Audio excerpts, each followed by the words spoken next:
경치 좋죠, 엄마? 그래, 가을이라 단풍이 잘 들었네. 여기서 사진 찍고 가요? 어머님, 여기가 배경이 좋은데요.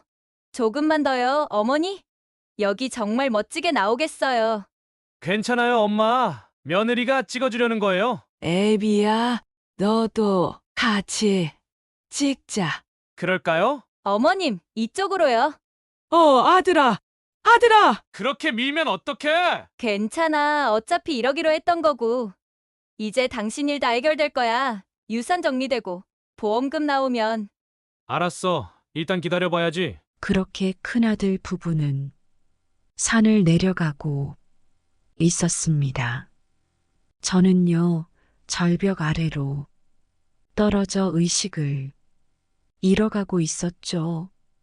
안녕하세요. 저는 충북 청주에서 그릇가게를 하고 있는 72세 최영자입니다. 오늘 저는 가족이 겪었던 남편의 유산, 분배 문제, 저희 생명보험금 문제, 그리고 큰아들 부부로 인해 죽을 뻔했던 일을 이야기하려 합니다.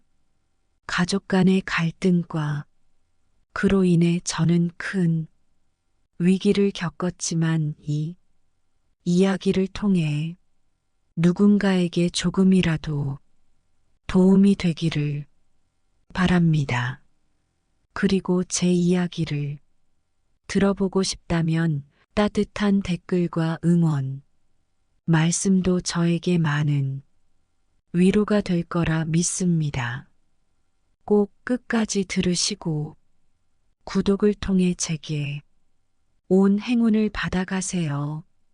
남편은 8년 전에 세상을 떠났습니다. 평생을 가족을 위해 헌신하며 살았던 사람이었죠. 남편과 저는 가게를 운영하며 세 아이를 키웠습니다. 큰아들 준호, 둘째 민수, 막내딸 은영. 세 아이를 사랑으로 키웠지만 시간이 흐르면서 서로 다른 성격과 인생관으로 인해 관계가 복잡해졌습니다. 큰아들 준호는 올해 48입니다. 학창 시절에는 똑똑하고 리더십이 강한 아이였지만 대학을 다니면서부터 점점 가족과 거리를 두더니 독립적인 삶을 고집하기 시작했습니다. 결혼 후에는 가족과 거의 연락을 끊고 자기 뜻대로만 살았죠. 준호는 여러 가지 사업을 시도했지만 번번이 실패했습니다. 첫 번째 사업 실패는 잘못된 투자 때문이었습니다. 그때마다 저와 남편에게 도움을 요청했었죠. 남편은 큰아들이 다시 일어설 수 있도록 상당한 금액을 지원해 주었습니다. 남편은 준호가 재기하기를 간절히 바랐습니다. 하지만 그 기대는 오래가지 못했어요.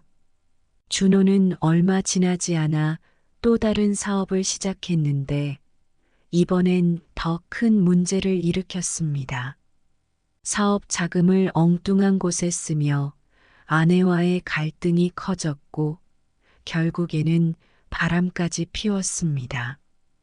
그 일로 아내와 준호는 심각한 다툼을 벌였고 결국 준호는 집을 나와 제게 돌아왔습니다. 그때 준호는 자신의 잘못을 반성하기보다는 오히려 아내를 비난했습니다. 자신의 사업 실패가 아내의 사치 때문이라며 책임을 돌렸죠. 사실 며느리가 과도한 소비를 하는 건 사실이었습니다. 매달 카드값이 100만 원이 넘는 고액 청구서가 나왔고 준호는 그것을 감당하기 어려워했습니다. 하지만 준호가 바람을 피우고 사업 자금을 허투루 쓴 문제도 분명 존재했습니다. 저는 형생을 보며 깊은 한숨을 내렸습니다. 준호는 늘 자신의 잘못보다는 주변 상황을 탓하기 바빴습니다. 그에게 내 책임도 돌아봐야 한다고 말했지만 쉽게 받아들이지 않았습니다. 자신이 실패한 것은 단지 환경 때문이라고만 생각했죠. 둘째 아들 민수는 44입니다. 민수는 어릴 때부터 책임감이 강하고 성실한 아이로 항상 가족의 든든한 지원군이 되어 주었습니다. 지금은 청주 근처에서 공무원으로 일하며 안정적인 삶을 살고 있죠. 민수는 형과 달리 현실적이고 신중한 선택을 해왔지만 준호와의 갈등으로 큰 스트레스를 받고 있었습니다. 민수는 준호가 아버지의 도움을 받고도 여전히 무책임한 행동을 하는 것을 보며 점점 지쳐갔습니다. 준호와 대화를 시도했지만 형은 동생의 조언을 받아들이기는커녕 오히려 민수를 질투했습니다. 민수는 안정적인 직업과 삶을 가진 자신을 탓하는 형의 태도에 크게 실망했습니다. 준호는 종종 민수에게 자신이 얼마나 힘든 상황인지 강조하며 도움을 요청했습니다. 하지만 민수는 준호가 같은 실수를 반복하며 아무런 변화도 보이지 않는 것에 회의를 느꼈습니다. 결국 민수는 형과의 대화를 멈췄고 두 사람의 관계는 점점 멀어졌습니다. 막내딸 은영이는 올해 42살입니다. 은영이는 어릴 적에 밝고 활발한 아이였지만 집안 문제로 인해 점차 가족과 거리를 두게 되었습니다. 지금은 서울에서 간호사로 일하며 독립적인 삶을 살고 있습니다. 특히 은영이와 준호의 관계는 오래전부터 갈등으로 얼룩져 있었습니다. 준호는 어릴 적부터 부모님이 은영이를 더 사랑한다고 느끼며 은연중에 서운함을 품고 있었습니다. 은영이는 똑똑하고 착실했던 탓에 부모님의 칭찬을 많이 받았기 때문입니다. 준호는 이러한 감정을 결혼 후에도 떨쳐내지 못했고 결국 은영이와 사이는 멀어지게 됐습니다. 남편이 떠난 후 유산 문제가 불거지면서 이 갈등은 더 깊어졌습니다. 남편이 남긴 유언장은 준호에게는 작은 아파트, 민수와 은영이에게는 아파트 값보다 2배 이상의 부동산을 나누겠다는 내용을 담고 있었습니다.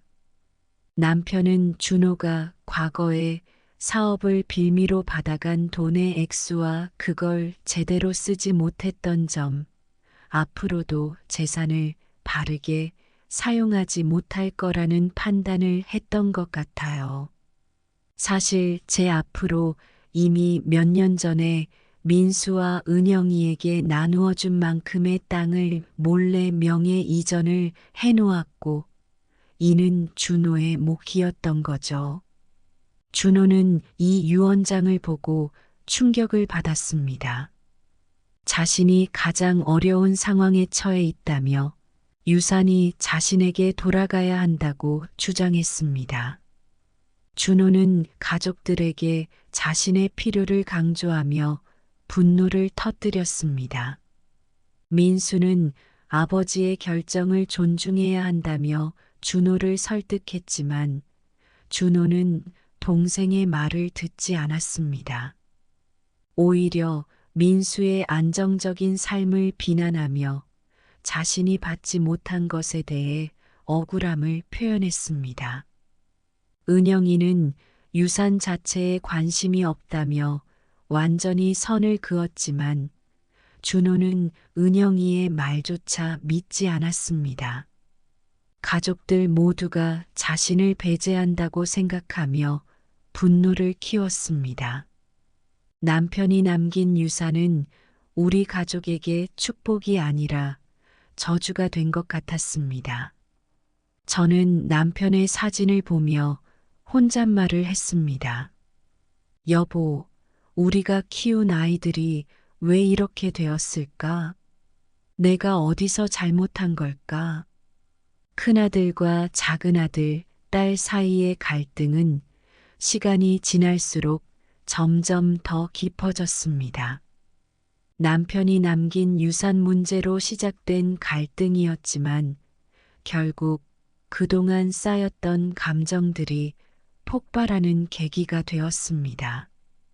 큰아들은 자신이 집안의 장남으로서 책임을 졌다고 주장하며 작은아들과 딸에게 유산의 몫을 줄 수 없다고 했습니다. 작은아들은 가족을 위해 한 게 뭐가 있냐며 차갑게 맞섰고 딸은 큰아들과의 오랜 불화로 인해 대화조차 거부했습니다. 작은아들은 중간에서 상황을 어떻게든 해결하려 했습니다. 큰아들과 따로 만나 설득도 하고 딸에게도 유산을 받아 다시 나누자고 조언했지만 둘 모두 고집을 꺾지 않았습니다.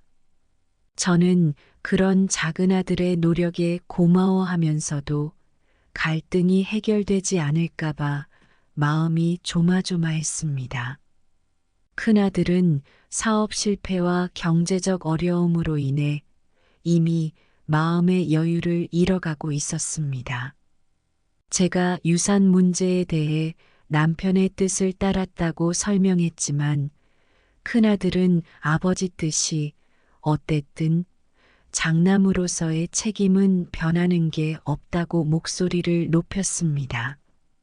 제가 아무 대답도 하지 못하자 더 격분하며 어머니도 결국 작은아들과 딸 편이고 자신만 외면당하는 거라며 집을 박차고 나갔습니다. 큰아들의 태도에 작은아들은 점점 실망감을 느꼈습니다. 한 번은 큰아들과의 대화를 끝내고 제게 와서 말했습니다. 형과 이제는 더 이상 예전처럼 되기가 힘들고 자기도 할 만큼 했다고요. 형제끼리 이렇게 갈라서는 것을 보고만 있어야 한다는 사실이 많이 안타까웠습니다. 작은아들은 이후로 큰아들과의 연락을 끊었습니다. 명절에도 오지 않았고 저와의 만남도 뜸해졌습니다. 작은아들에게는 더 이상 큰아들 문제로 마음고생을 하게 하고 싶지 않았지만 제겐 가족이 이렇게 나뉘는 모습이 참 슬펐습니다. 가족 갈등으로 마음을 다치고 점점 깊어지는 스트레스를 혼자 사귀다 보니 어느 순간 제 몸이 감당을 못하더군요. 처음에는 단순히 피곤한 거라 생각했어요. 가슴이 답답하고 자꾸 어지럽길래 그냥 약국에서 약을 사 먹었는데 시간이 지날수록 증상이 심해졌습니다. 하루는 그릇을 정리하다가 머리가 핑 돌더니 그대로 바닥에 주저앉고 말았습니다. 딸에게 연락을 했더니 바로 달려왔습니다. 딸은 제 얼굴을 보자마자 깜짝 놀라더군요. 엄마, 얼굴이 왜 이렇게 노래요? 바로 병원 가야겠어요. 절 부축해 병원으로 데려갔습니다. 병원에 도착하니 의사가 심장이 안 좋고 무엇보다 스트레스로 인해 몸 전체의 균형이 깨졌다고 했습니다. 의사는 긴장된 상태로 지내시면 위험할 수도 있으니 몸도 마음도 편안하게 지내라고 했습니다. 집으로 돌아오는 길에 딸이 저를 보며 오빠들 문제에 이제 신경 쓰지 말고 엄마만 챙기라고 말했습니다. 그 말이 맞다는 걸 알면서도 쉽게 마음을 놓을 수는 없었습니다. 어떻게 제가 낳고 기른 아이들을 그냥 두고 볼 수 있을까요? 저는 그날 밤 한숨도 자지 못하고 천장을 보며 내가 지금까지 뭘 잘못했기에 아이들이 이렇게 되었을까라는 생각이 머릿속에서 떠나질 않았습니다. 딸의 보살핌 덕분에 잠깐 숨을 고를 수 있었지만 며칠 지나지 않아 큰아들이 다시 집으로 찾아왔습니다. 큰아들의 얼굴은 잔뜩 상기되어 있었고 눈빛은 예전보다 더 간절해 보였습니다. 엄마, 제가 잘못했어요. 정말로 미안해요. 저도 이제 정신 차리려고요. 엄마 곁에 있으면서 제가 모시고 살게요. 그 순간에는 큰아들이 진심으로 변하려고 노력한다는 생각이 들었습니다. 저는 차마 거절하지 못하고 내가 그렇게 생각한다면 같이 살면서 서로 의지하며 지내자고 대답했습니다. 큰아들은 처음에는 정말로 잘했습니다. 집안일도 거들고 제 약속이나 병원에 갈 때면 운전도 해주며 제 곁을 챙겼습니다. 그런데 이상하게도 시간이 지날수록 큰아들의 관심은 저보다는 다른 곳으로 옮겨가는 듯 보였습니다. 어느 날은 아침 식사를 하다가 큰아들이 갑자기 은행에 들어있는 예금을 자신이 투자 공부를 좀 하고 있는데 잘 활용하면 엄마도 노후에 더 안정적으로 살 수 있을 거라고 하던군요. 그 말을 듣고 심장이 덜컥 내려앉았습니다. 저는 애써 차분하게 그냥 그대로 두는 게 마음이 편하다며 말을 돌렸습니다. 하지만 그날 이후로 큰아들을 볼 때마다 마음이 무거워졌습니다. 큰아들은 종종 집에서 통화를 하며 큰 소리로 누군가와 말다툼을 했습니다. 아니라니까! 이번만 성공하면 돼! 그냥 기다려봐! 라는 말을 들으며 여전히 상황이 어렵다는 것을 알게 되었습니다. 또 다른 날에는 가게에 찾아와 매출 장부를 보여달라고 하더군요. 자기가 가게 재정을 좀 더 효율적으로 관리해 드린다며 제가 혼자 챙기면 힘들다고 하면서요. 저는 단호히 그 말을 거절했습니다. 그 순간 큰아들의 얼굴이 굳었고 씁쓸한 미소를 지으며 엄마를 도와드리려는 건데 의심하면 섭섭하다고 했습니다. 그 말이 또 제 마음을 흔들었습니다.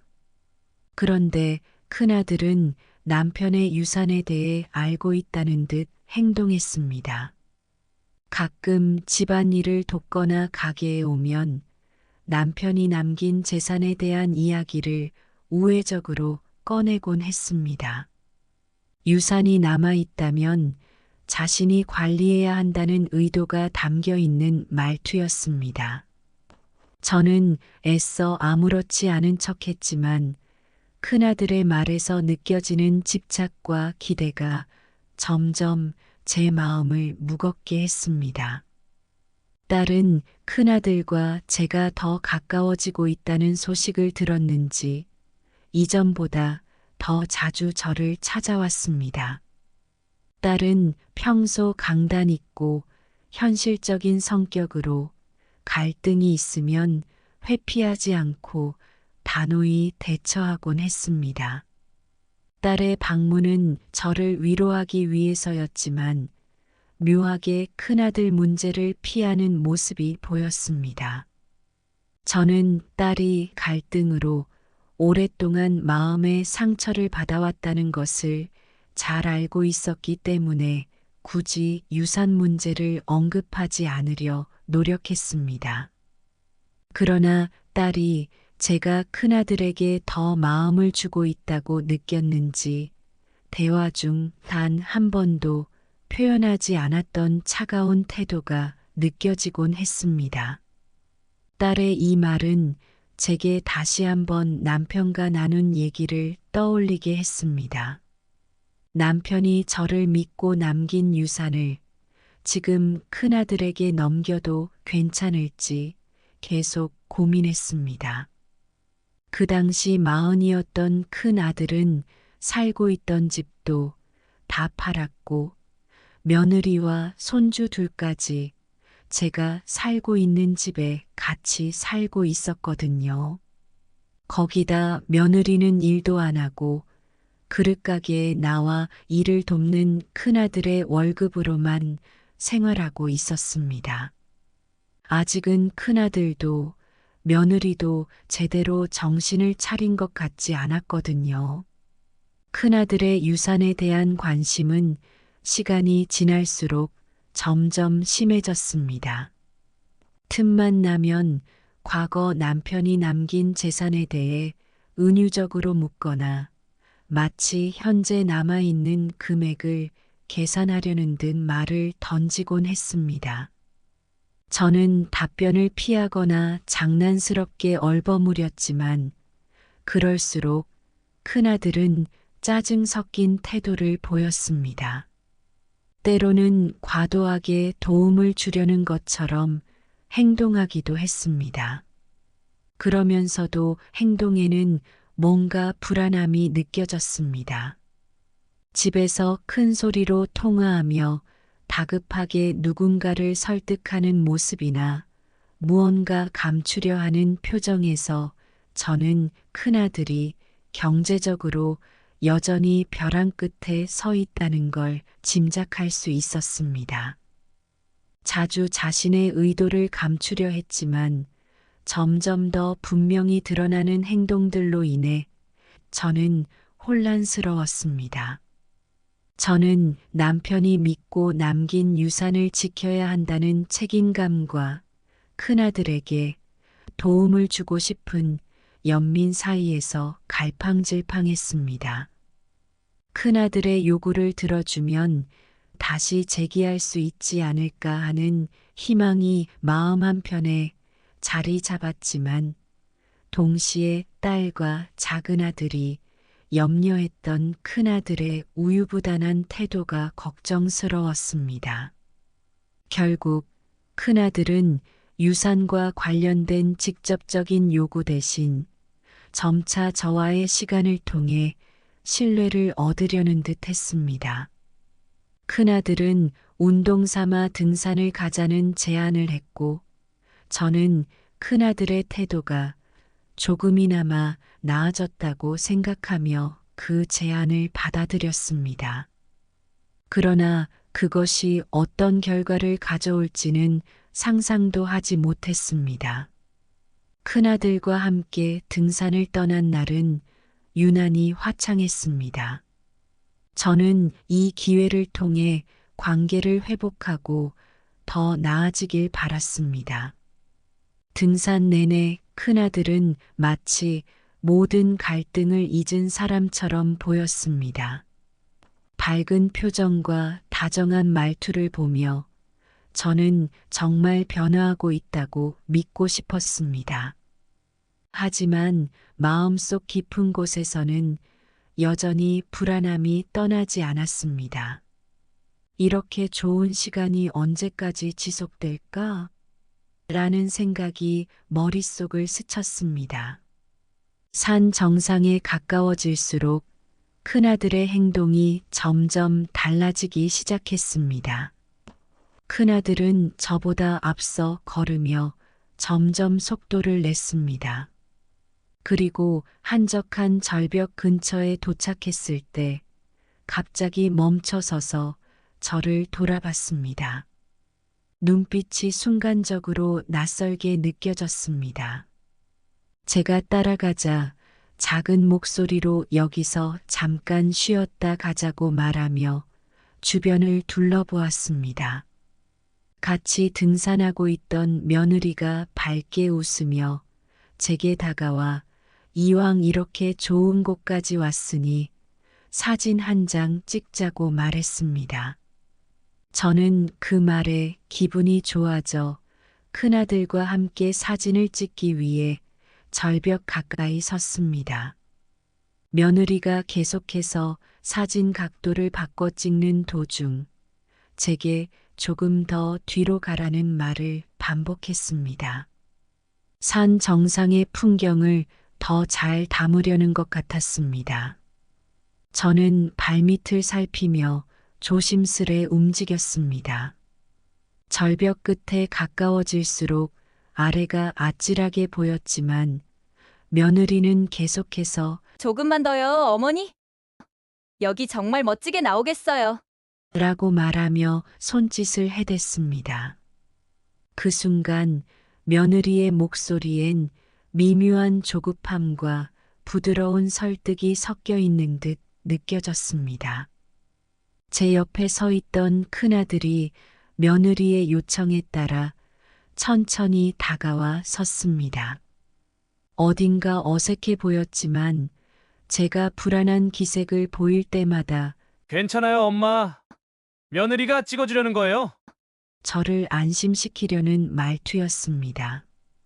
그런데 며느리는 큰아들에게 가까이 붙으라고 손짓을 하며 연출을 유도하는 듯 보였습니다.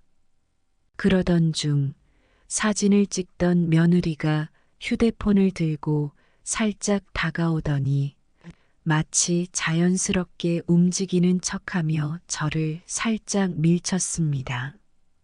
그것은 명확히 느껴졌습니다. 의도적인 것이었지만 순간적인 동작으로 실수처럼 보이도록 연출된 행동이었습니다. 모든 것이 몇 초 사이에 벌어졌습니다. 중심을 잃고 절벽 가장자리에서 아래로 떨어지던 순간 저는 큰아들과 며느리의 얼굴을 보았습니다. 큰아들은 당황한 듯 손을 뻗어 저를 잡으려는 신용을 했지만 손은 닿지 않았습니다. 며느리는 차분한 얼굴로 한 발짝 물러서며 휴대폰을 단단히 쥐고 있었습니다. 그 표정에는 긴장감도 죄책감도 느껴지지 않았습니다. 절벽에서 떨어지는 순간 온몸이 허공에 떠 있는 느낌과 함께 모든 감각이 멈춘 것 같았습니다. 몇 초간의 낙하가 마치 한없이 긴 시간처럼 느껴졌습니다. 그리고 바위에 부딪히는 충격이 전신을 강타했습니다. 날카로운 고통이 다리와 척추를 타고 퍼졌고 머리가 바위에 닿으며 순간적으로 정신이 아득해졌습니다. 숨이 턱 막히며 주변 소리는 점점 멀어져 갔습니다. 깨어났을 때 느껴진 것은 피냄새와 뼈가 부러진 듯한 극심한 통증이었습니다. 다리를 움직이려 했지만 발목부터 허벅지까지 마치 돌처럼 굳은 느낌이 들었습니다. 팔을 들어보니 살같이 찢어져 피가 흐르고 있었습니다. 저는 처음에는 상황을 제대로 인식하지 못했습니다. 여기가 어디지? 무슨 일이 일어난 거지? 그러나 곧 몸의 상태와 절벽 위에서의 기억이 떠오르며 상황이 현실로 다가왔습니다. 절벽 아래는 외부와 완전히 단절된 고립된 공간이었습니다. 위로는 깎아지른 듯한 암벽, 아래로는 바위 투성이의 골짜기 뿐이었습니다. 저는 구조를 기다리며 외마디 소리를 몇 번 내질렀지만 울려 퍼지는 메아리만 되돌아왔습니다. 가을 산의 날씨는 추웠습니다. 옷은 추락할 때 찢어졌고 배낭에 있던 수건과 얇은 등산 점퍼를 꺼냈습니다. 체온은 빠르게 떨어지기 시작했습니다. 저는 본능적으로 바위 틈으로 몸을 밀어넣으며 바람을 피하려 했지만 깊은 상처에서 흘러나오는 피와 부러진 다리의 고통으로 그것도 쉽지 않았습니다. 시간이 지나며 배고픔과 목마름이 찾아왔습니다. 입술은 말라붙고 목은 바짝바짝 타들어갔습니다. 물길을 찾아 바위 틈에서 모인 물을 손으로 긁어 모아 입으로 가져갔지만 그것만으로는 갈증을 채울 수 없었습니다. 몸을 조금이라도 움직이려 하면 뼈가 갈라지는 듯한 고통이 찾아왔습니다. 다리가 부러진 상태에서 체중을 옮길 때마다 심장에서 피가 쿵쿵 뛰며 온몸을 타고 아픔이 퍼졌습니다. 저는 바위 위에 쓰러진 채로 손가락만 겨우 움직이며 구조를 기다릴 수밖에 없었습니다. 그러나 무엇보다 괴로운 것은 머릿속을 떠나지 않는 며느리의 행동과 큰아들의 표정이었습니다. 제 어깨를 밀던 며느리의 손길, 그리고 뒤에서 얼어붙은 듯 바라만 보던 큰아들의 얼굴이 계속 떠올랐습니다. 며느리의 행동이 정말 우연이었을까? 최근 생명보험과 유산에 대해 보였던 관심과 태도는 단순히 돈에 관한 걱정이었을까? 큰아들이 나를 지키려고 했던 건지, 아니면 며느리의 행동을 묵인한 건지. 고통 속에서도 이런 의문들이 떠오르며 정신적으로도 힘든 시간이었습니다. 밤이 되면서 고통은 극에 달했습니다. 산속의 기온은 급격히 떨어졌고 차가운 바람이 불며 몸이 점점 더 굳어갔습니다. 추위로 인해 다친 부위의 통증이 더 심해졌고 몸 전체가 얼어붙는 듯 했습니다. 바위에 비스듬히 기대어 저는 계속해서 눈을 감았다가 떴습니다. 정신이 아득해질 때마다 이대로 잠들면 다시는 깨어나지 못할 것 같다는 생각이 들어 억지로 눈을 떴습니다. 그 와중에도 가족들과의 기억이 떠올랐습니다. 남편과 함께 가게를 꾸리며 아이들을 키웠던 순간들, 큰아들이 태어나던 날, 그리고 딸과 작은아들의 웃음소리. 이대로 여기서 끝날 수 없다라는 생각이 저를 붙잡았습니다. 이틀 동안 저는 제 한계를 시험받는 기분이었습니다. 비바람을 맞으며 빗물과 이슬을 하자가며 버텨야 했고 배고픔을 견디며 다시금 구조될 수 있길 바랐습니다. 머리에는 끊임없이 큰아들과 며느리의 행동이 떠오르며 의문과 분노가 교차했습니다. 내가 잘못한 건 뭘까? 내가 뭘 잘못했기에 이런 일을 당해야 할까라는 생각이 계속 맴돌았습니다. 절벽 아래에 갇혀 세 번째 날이 되었을 때 저는 이미 극심한 탈진 상태에 있었습니다. 의식은 점점 흐려지고 땅에 기대어 잠시 눈을 감으면 이대로 죽을 수도 있겠다는 생각이 스쳐갔습니다. 눈을 뜨려는 의지마저 사라지려 할 즈음 어디선가 희미한 발소리가 들려왔습니다. 처음에는 환청인가 싶었습니다. 이틀 동안 사람은커녕 새소리조차 들리지 않았던 산속이었기에 귀에서 나는 헛소리라고 생각했습니다. 그러나 잠시 후 또렷하게 들려오는 사람들의 말소리가 바람에 실려왔습니다. 3일 동안 아무도 오지 않았던 깊은 산속이었으니 사람이 지나갈 리 없다고 생각했습니다. 그러나 몇 분 후 말소리가 들려왔습니다. 한 남자의 목소리가 바람을 타고 들렸습니다. 그 말소리는 점점 가까워졌습니다. 저기 놀 사이를 잘 살펴봐. 이 근처에 약초가 많았거든. 말이 또렷하게 들렸습니다. 본능적으로 저는 반응해야 한다는 걸 느꼈습니다. 바위를 짚으며 팔을 들어 올리려 했지만 극심한 고통이 밀려와 몸이 말을 듣지 않았습니다. 한 번 더 시도했지만 힘이 빠져 손이 떨어지고 말았습니다. 저는 마지막 남은 힘을 짜내 손가락을 움직여 근처의 돌멩이를 잡았습니다. 돌멩이를 바위에 부딪히며 소리를 내기 시작했습니다. 바위에 돌을 부딪히는 소리가 고요한 절벽 아래에서 울렸습니다.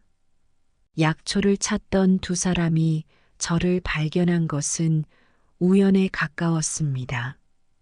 약초꾼들은 처음엔 멧돼지나 다른 동물이 다가오는 줄 알고 긴장했지만 바위 아래에 쓰러져 있는 제 모습을 보고는 깜짝 놀랐습니다. 한 사람이 급히 내려와 제 상태를 확인했고 또 한 사람은 무전기를 꺼내 구조대를 요청했습니다. 가까이 다가온 약초꾼의 얼굴이 흐릿하게 보였습니다. 다급한 목소리로 아주머니, 들리세요? 괜찮으세요? 구조대를 부를 테니 조금만 버텨주세요. 라고 말했습니다. 저는 힘겹게 고개를 끄덕이며 그가 하는 말을 듣고 있었지만 온몸이 말을 듣지 않았습니다.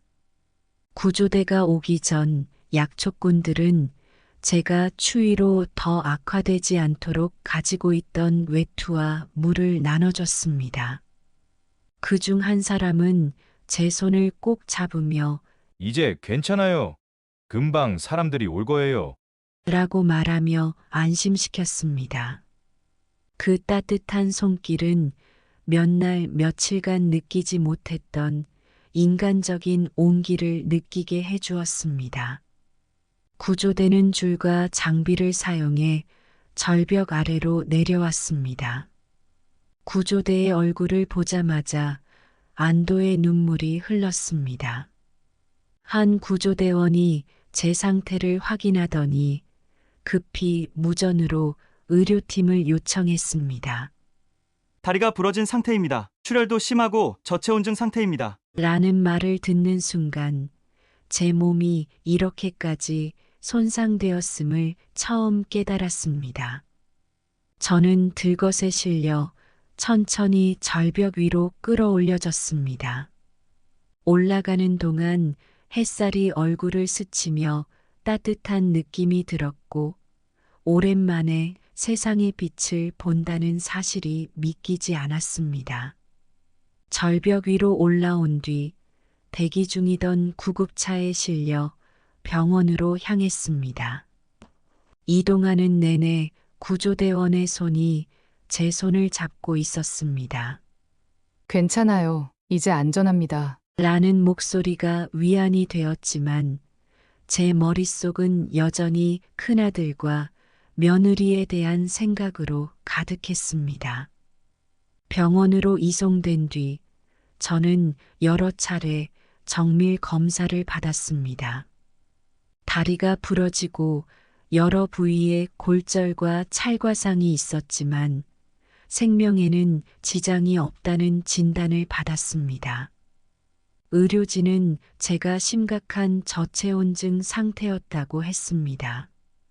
저는 내가 살아남았다는 사실에 안도하면서도 마음속에 남아있는 의심과 분노가 떠올랐습니다. 경찰은 병실로 찾아와 사건 경위를 묻기 시작했습니다.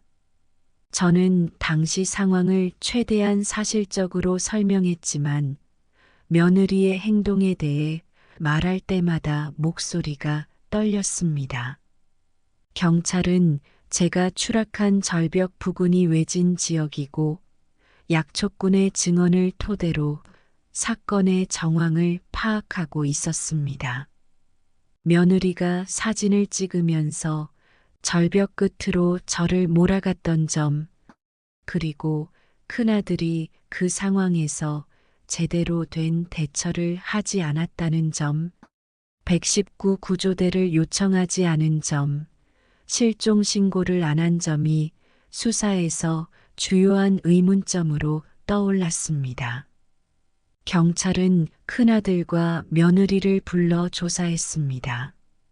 며느리는 사고 당시 제가 절벽 근처로 간 이유가 스스로 풍경을 더 잘 보려 했기 때문이라며 자신은 단지 사진을 찍으려 했을 뿐이라고 주장했습니다. 사진 촬영 도중 제가 발을 헛디뎌 추락했다고 설명했지만 진술에는 빈틈이 많았습니다. 특히 경찰은 며느리가 찍었던 사진을 분석하며 이상한 점들을 찾아냈습니다. 마지막으로 찍힌 사진에는 제가 절벽 끝으로 몰리는 모습이 고스란히 담겨 있었고 며느리가 제게 손짓을 하며 절벽 쪽으로 움직이게 유도했던 장면도 드러났습니다. 큰아들은 처음에는 사건에 대해 말을 아꼈습니다. 단순한 사고였다고 주장하며 며느리의 행동을 감쌌습니다. 그러나 경찰이 큰아들의 최근 금융 기록을 조사하며 생명보험 가입 내역과 경제적 어려움을 확인하자 점점 말을 흐리기 시작했습니다. 경찰은 사건의 동기를 확인하기 위해 생명보험 가입 내역과 가족 간의 재정 문제를 조사했습니다. 조사 결과 큰아들은 사고가 있기 몇 주 전에 제 생명보험을 몇 개 가입한 적이 있었습니다. 큰아들은 보험 수익자를 자신의 이름으로 해놓았고 보험 외에도 큰아들은 남편이 남긴 유산의 존재에 집착하며 제게 끊임없이 유산을 관리하겠다고 설득했던 증거가 드러났습니다. 며느리 역시 경찰 조사에서 보험과 유산에 관해 큰아들과 여러 차례 논의한 사실이 밝혀졌습니다. 며느리는 경제적 어려움 때문에 보험과 유산에 대해 이야기한 적은 있지만 해치려는 의도는 없었다고 주장했지만 경찰은 며느리의 진술을 쉽게 믿지 않았습니다. 치료 과정은 길고 힘들었습니다. 부러진 다리는 깁스와 재활 치료가 필요했고 찰과상 부위는 시간이 지나면서도 쉽게 회복되지 않았습니다.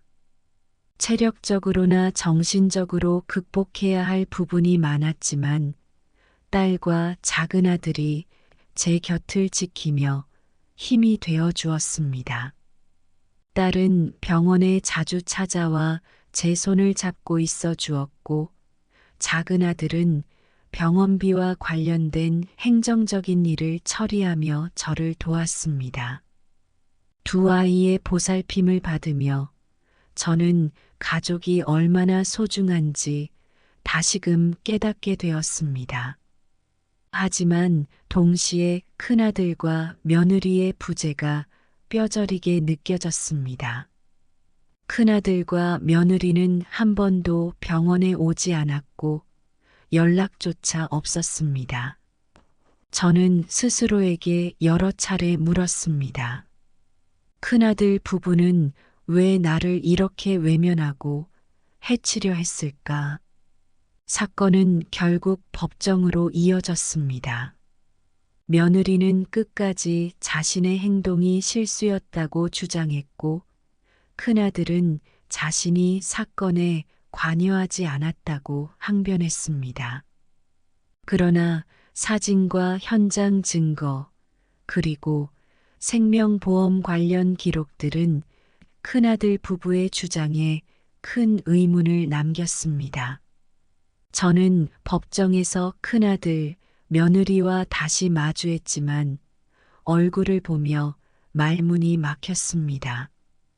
내 자식이 나를 해치려 했다는 믿기 힘든 현실을 받아들이기가 너무 힘들었습니다. 어디서부터 잘못됐을까? 내가 뭘 그렇게 잘못했기에 이 지경까지 왔을까?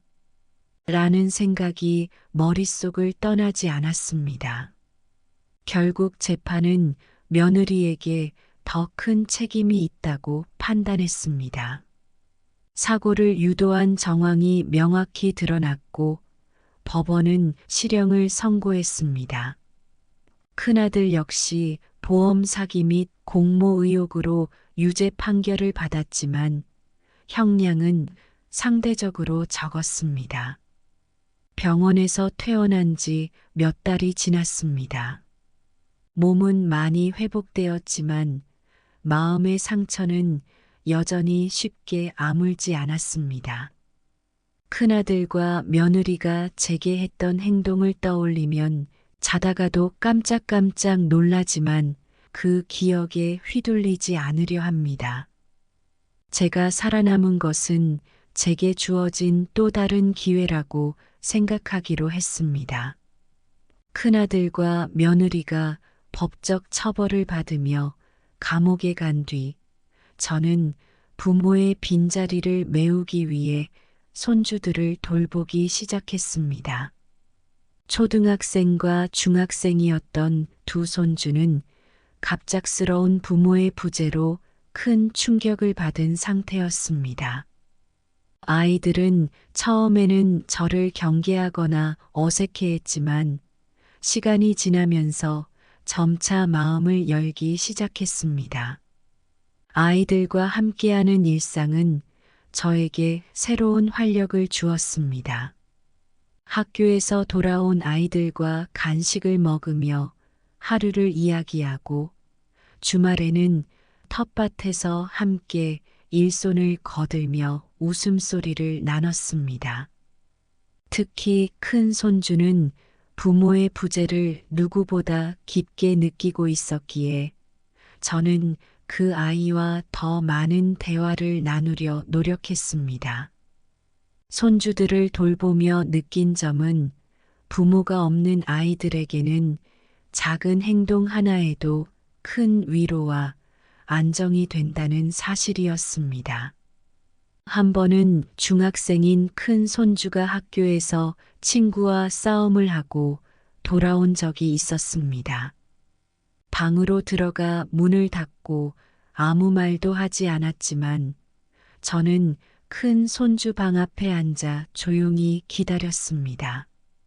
시간이 지나 문이 열리고 나와서 제게 말했습니다.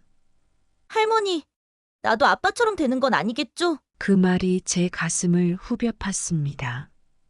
그날 이후로 저는 아이들에게 부모의 빈자리를 대신할 수 있는 어른으로서 더 큰 책임감을 느꼈습니다. 손주들에게 규칙과 사랑을 동시에 가르치며 손주들이 스스로를 믿고 세상과 마주할 용기를 얻을 수 있도록 돕기 시작했습니다. 큰아들과 며느리가 저에게 준 상처는 결코 잊히지 않을 것입니다. 하지만 손주들과 함께하며 저는 그 상처를 치유하고 있습니다. 이 아이들은 나의 새로운 삶의 이유이자 내가 버티고 살아가야 할 힘입니다. 아이들과 함께 텃밭을 가꾸고 저녁 식사를 준비하며 느끼는 소소한 행복은 저에게 큰 위로가 됩니다. 저는 이 아이들이 부모의 그늘에서 벗어나 더 나은 삶을 살 수 있도록 돕는데 제 남은 인생을 바치겠다고 결심했습니다. 큰아들과는 더 이상 연락을 하지 않습니다. 그런 행동을 완전히 용서할 수는 없지만 미움으로 제 남은 삶을 채우고 싶지는 않습니다. 저는 스스로에게 이렇게 말합니다. 이미 지나간 일이다. 그곳에 멈춰 서 있지 말자. 언젠가 출소하면 다시 찾아오겠지만 이제는 정말 남이라고 생각하고 살고 있습니다. 삶은 때로 우리에게 상상할 수 없는 고난을 던져줍니다. 하지만 그 속에서도 사랑과 책임을 통해 다시 일어설 이유를 찾을 수 있습니다. 저는 손주들과 함께하며 가족의 의미와 삶의 목적을 새롭게 배우고 있습니다. 이 영상을 보시는 분들도 설령 지금이 가장 힘든 시기라 해도 분명히 다시 일어설 이유를 찾게 될 것입니다. 사랑은 우리를 다시 살아가게 하는 가장 강력한 힘입니다. 제 이야기 어떠셨나요? 저는 이런 과정을 겪고도 살아가고 있습니다. 여러분도 이와 비슷한 경험을 하신 적이 있으신가요? 갈등을 겪으며 서로를 이해하고 화해로 나아가는 길을 찾는 것이 쉽지 않았던 순간이 있으셨다면 그때 어떤 방법으로 해결하셨는지 알고 싶습니다. 제가 절벽에서 떨어져 살아난 것은 정말 행운입니다. 따뜻한 위로와 조언을 댓글로 남겨주시면 정말 큰 힘이 될 것 같습니다. 함께 해주신 분들 정말 감사드립니다. 꼭 구독과 좋아요를 눌러서 행운을 받아가시길 바랍니다.